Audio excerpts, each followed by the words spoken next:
ప్రతి 2000 జనాభాకు 10 నుంచి 12 మందికి కొత్త ఉద్యోగాలు, ప్రభుత్వ ఉద్యోగాలు రావడం.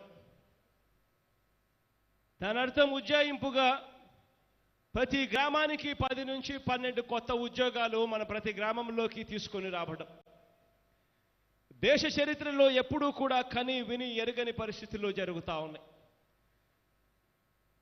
వ్యవస్థలోకి మార్పు తీసుకొని వచ్చే విధంగా, పరిపాలన అన్నది ప్రతి గడపకు తీసుకొని పోయే విధంగా, పరిపాలనలో అవినీతి అన్నది ఎక్కడా కూడా లేకుండా చేయాలి అన్న తపనతో, వివక్షకు ఎక్కడా కూడా తావు ఉండకూడదు అన్న ఆరాటంతో చేసిన ప్రయత్నం ఈ గ్రామ సచివాలయాలు.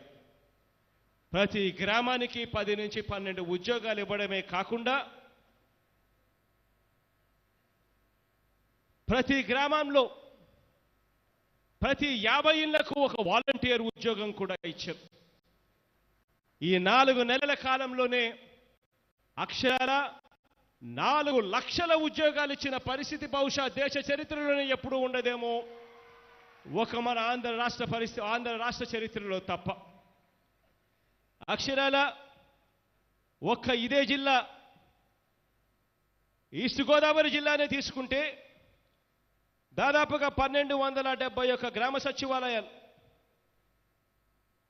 పట్టణ సచివాలయాలతో కలుపుకుంటే 1587 సచివాలయాలలో అక్షరాల 13,640 మంది ఉద్యోగాలు, కొత్త ఉద్యోగాలు వచ్చాయి అంటే ఇది ఒక్క కొత్త రికార్డ్ అని చెప్పి నేను చెప్తా ఉన్నా. గ్రామ వాలంటీర్లను చూసుకుంటే మరో 30,558 ఉద్యోగాలు ఈ జిల్లాలో. అక్షరాల 2 కలిపితే ఈ ఒక్క జిల్లాలోనే ఈ 4 నెలల కాలంలోనే 44,198 ఉద్యోగాలు ఇవ్వగలిగాము అని అంటే ఇది ఒక రికార్డు, ఒక చరిత్ర అని చెప్పి కూడా గట్టిగా నేను చెప్పగలుగుతా ఉన్నాను. ఈ గ్రామ సచివాలయాలలో దాదాపుగా 35 ప్రభుత్వ శాఖలకు సంబంధించి దాదాపుగా 500 సేవలు అందుబాటులోకి రానున్నాయి. ఈ కార్యక్రమం జనవరి 1వ తారీఖు కల్లా పూర్తి స్థాయిలో ప్రస్ఫుటమైన తేడా కనిపించే విధంగా ఈ సేవలు అందించే పరిస్థితి ఉంటుంది. అక్టోబర్ 2వ తారీఖున ఈ కార్యక్రమానికి శ్రీకారం చుడతా ఉన్నాం. ఈ గ్రామ సచివాలయాలలో ఇంకా వసతులు, ఈ కంప్యూటర్లు అయితేనేమి, ఈ ప్రింటర్లు అయితేనేమి, ఈ స్కానర్లు అయితేనేమి, ఈ లామినేటింగ్ మిషన్స్ అయితేనేమి, ఇటువంటి అన్ని పరికరాలను కూడా ఈ 2 నెలల కాలంలోనే అక్టోబరు నవంబర్ మాసం కల్లా పూర్తిగా కూడా ఈ గ్రామ సచివాలయాలకు తీసుకొని వస్తాం. ఆ తర్వాత డిసెంబర్ మాసంలో వీటిని ఉపయోగించడం వల్ల తలెత్తే చిన్న సమస్యలు ఏదైనా, చితక సమస్యలు ఏదైనా ఉంటే, ఆ టీచింగ్ ప్రాబ్లమ్స్ ఏదైనా ఉంటే వాటినన్నిటినీ కూడా అధిగమించేస్తాం. ఆ తర్వాత జనవరి 1వ తారీఖు వచ్చేసరికి పూర్తిగా గ్రామ సచివాలయాలు 35 శాఖలకు సంబంధించిన అన్ని పనులను, దాదాపుగా 500 సేవలను ప్రతి పేదవాడికి కూడా వాళ్ళ ముఖంలో చిరునవ్వు కనిపించే విధంగా అందిస్తారని చెప్పి గర్వంగా కూడా ఈ వేదిక మీద నుంచి నేను తెలియజేస్తా ఉన్నాను. ప్రతి గ్రామ వాలంటీర్లకు స్మార్ట్ ఫోన్ ఇస్తా ఉన్నాం.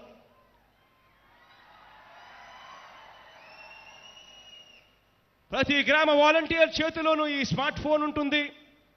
ప్రతి 50 ఇళ్లకు సంబంధించిన పూర్తి బాధ్యత కూడా ఆ గ్రామ వాలంటీర్ తీసుకుంటాడు.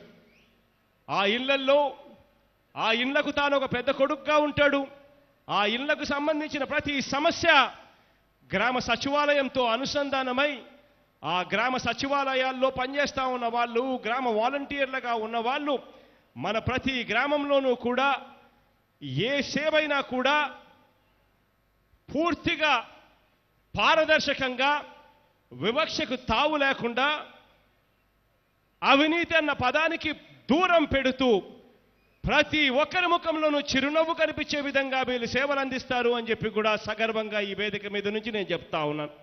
సో ప్రజలకి ప్రభుత్వం మధ్యన ఇదొక ప్లాట్ఫామ్గా ఏర్పాటు చేసి రియల్ టైం సర్టిఫికెట్స్ వాళ్ళకి డెలివర్ చేసే బాధ్యత మన ప్రభుత్వం తీసుకుంటుంది. దాంట్లో భాగంగా మీరు చూస్తే నేను కూడా మా టీంని పదే పదే అడిగింది, ఇక్కడ సర్టిఫికెట్స్ కూడా మేము ఇష్యూ చేసినప్పుడు దానిపైన స్పెసిఫిక్ క్యూఆర్ కోడ్ ఉంటుంది. ఎందుకంటే మీరు ఆథెంటిసిటీ గురించి మీరు అడుగుతారు నాకు తెలుసు, అందుకే ముందలే ప్రియం చేస్తున్నా. క్యూఆర్ కోడ్ అనేది ప్రతి సర్టిఫికెట్ పైన ఉంటుంది. ఆ క్యూఆర్ కోడ్ స్కాన్ చేస్తే ఏపీ గవర్నమెంట్ వెబ్సైట్కి లింక్ వెళ్తుంది. ఆ ఏపీ గవర్నమెంట్ వెబ్సైట్ పైన క్లియర్గా సర్టిఫికెట్ పైన ఉండాల్సిన పేరేంటి, వివరాలు ఏంటి వెబ్సైట్ పైన కనపడుతుంది. సో ఎవరు ఫేక్ సర్టిఫికెట్లు జనరేట్ చేసేదానికి అవకాశం ఉండదు. అది బ్లాక్ చైన్ పైన కూడా తీసుకురావాలని మేము నిర్ణయం తీసుకున్నాం. అది కూడా త్వరలో రిలీజ్ చేస్తాం. సో ఇప్పుడు మీరు చూస్తే ఈ సర్వీసెస్ అన్నీ ఒక పక్కన రెవెన్యూ సర్వీసెస్, రెండో పక్కన మున్సిపల్ సర్వీసెస్, మూడోది ఎండోమెంట్. అంటే దేవాలయాల్లో కూడా టీటీడీ మినహా అన్ని దేవాలయాలు వచ్చినాయి. రెండో విడతలో టీటీడీ కూడా ఈ సర్వీసెస్లోకి వస్తుంది. దేవుడు ఆశీస్సులు ఉంటే ఈ సర్వీసుల్లోకి వస్తుంది.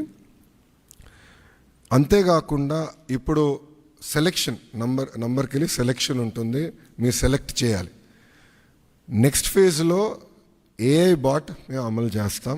సింపుల్గా మీరు వెళ్ళి నాకు బస్ టికెట్ ఈ ఊరు నుంచి ఈ ఊరికి రావాలంటే సింపుల్గా డన్, ఇది ప్రైస్, మీరు డబ్బులు కట్టండి bus ticket will be issued. అట్లా ఏఐ బాట్ పెట్టాలని మేము నిర్ణయం తీసుకున్నాం. రెండో విడతలో చేద్దాం అనుకున్నాం. అంతేకాకుండా వాయిస్ కూడా, అంటే ఇంగ్లీషే కాకుండా తెలుగు భాషలో కూడా డైరెక్ట్గా చెప్తే సిస్టమ్ రెస్పాండ్ అయ్యే విధంగా చేయాలని మేము నిర్ణయం తీసుకున్నాం. వాస్తవంగా ఇది ప్రపంచంలోనే ఎక్కడ చేయలేదు, తొలి రాష్ట్రం మనం. ఇది కూడా మేము నేర్చుకుంటున్నాం దీంట్లో. ఇది పర్ఫెక్ట్ అని నేను అన్ను. లోడ్ టెస్టింగ్ అన్నీ చేసాం, ఇంకా నేర్చుకోవాల్సిన అవసరాలు చాలా ఉన్నాయి మాకు. ఎక్కడన్నా ఆంధ్రుడు వచ్చి లాగిన్ అయ్యి ఎక్కడన్నా ట్రాన్సాక్షన్ ఆగిపోతే ఇమీడియట్గా మేమే తిరిగి ఫోన్ చేయాలని నిర్ణయం తీసుకున్నాం. ఎక్కడ ఫెయిల్ అయింది, ఎందుకు ఫెయిల్ అయింది, సిస్టంలో లోటుపాట్లు ఏమున్నాయని మేము తెలుసుకుంటాం జరుగుతుంది. ఈ సిస్టమ్ని మెరుగుపరుచుతాం. అంతేకాకుండా ఇప్పుడు రియల్ టైం గవర్నెన్స్లో కూడా ఇంటిగ్రేషన్ ఆఫ్ డేటా అన్ని డిపార్ట్మెంట్స్ నుంచి జరుగుతుంది. అన్ని డిపార్ట్మెంట్స్ డేటా తీసుకొచ్చి ఒక డేటా లేక్ క్రియేట్ చేసి సీమ్లెస్ సర్వీసెస్ ఆంధ్రులకి అందించాలని లక్ష్యంతో మన ప్రభుత్వం పనిచేస్తుంది. సో ఇది బ్రాడ్ ఎజెండా. ఇది గత 3 నెలలుగా టీమ్స్ అహర్నిశలు కష్టపడ్డారు. గత 15 రోజులుగా స్ట్రెస్ టెస్టింగ్ కానివ్వండి అన్నీ చేస్తాం జరుగుతుంది. ఇంకా ఫైన్ ట్యూన్ చేయాలనేది నాకు ఇంకా అర్థమైంది. ఇదొక జర్నీ, ఇది డెస్టినేషన్ కానే కాదు. ఇది ఇంకొక 6 నెలల్లో I believe we can bring out an ideal product. అంటే అన్ని సర్వీసెస్ ఏఐ వాయిస్ కలిపి ఒక 5-6 నెలలు పడుతుంది. ఇది ఫేజ్ 1 కింద లాంచ్ చేస్తాం జరిగింది. సో ఏదైతే నేను పదే పాదయాత్రలు చెప్పానో, ఏ హామీ అయితే నేను పాదయాత్రలు ఇచ్చానో దాంట్లో భాగంగా ఈ హామీ నేను నిలబెట్టుకుంటాం జరిగింది. ముందు ఇది స్ట్రీమ్లైన్ చేస్తాం. ఆర్టీజీలో కూడా నేను భాస్కర్ గారు కూడా క్లియర్గా చెప్పాను, citizen is our centre of universe.